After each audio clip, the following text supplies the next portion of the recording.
which will be on the city of Herculaneum outside of Naples, Italy, and its significance to history.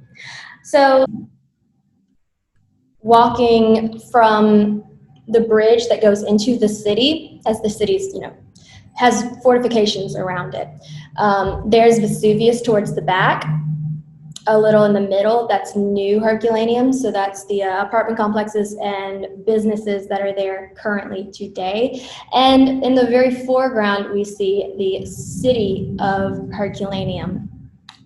And you can see how much they had to excavate to uncover the original city. Now, think back, the original city was on the water, so this makes sense that it would have been lower, it would have been more leveled, as opposed to the old city behind, because again, that stone and that debris, that pumice coated and created layers, and so as it settles, the elevation gets higher and higher. So that's pretty neat to see that firsthand.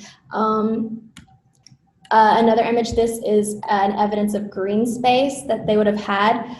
However, this one I know is located behind the male bathhouse in Herculaneum. And what's funny is that the males would, documented, would strip and wrestle each other. It was like kind of just like a fun little like hobby place that they would use this space for.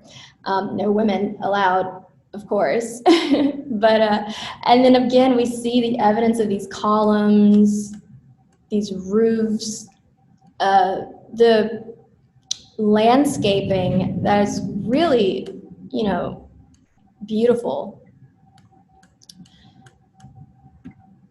And here is another example of what a two-story structure would have looked like.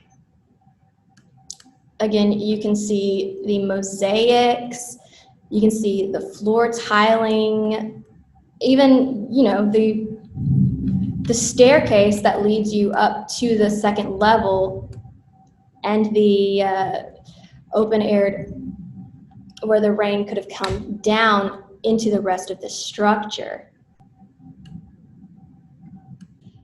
So here's another example of one of the floor water features that would have been in the house. That was a major, conversation point.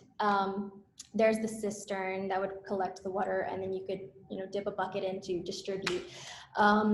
But what's funny is the more elaborate these houses and the more rich that the citizen was, the more elaborate and more decorated that these were. So some of them are fully encased in marbles. And another example of, like I said, their market system, this would have been like a takeaway restaurant,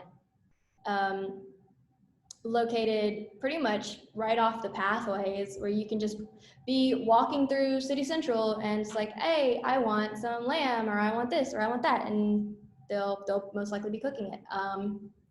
It's very much fast-paced for the cosmopolitan people of Herculaneum. So of course there would always be food cooking. There was always shops open. Thank you very much for joining me on this expedition of Herculaneum. I hope you were able to learn something, and I truly hope that one day you are able to go out and visit this site for yourself and see all the wonders that are preserved for us to be able to study and understand for years to come, as modern excavations are still ongoing at Herculaneum and are unearthing more and more every day. So thank you very much for listening. My name is Mia Gibson Goad, and it was a pleasure talking to you. Bye.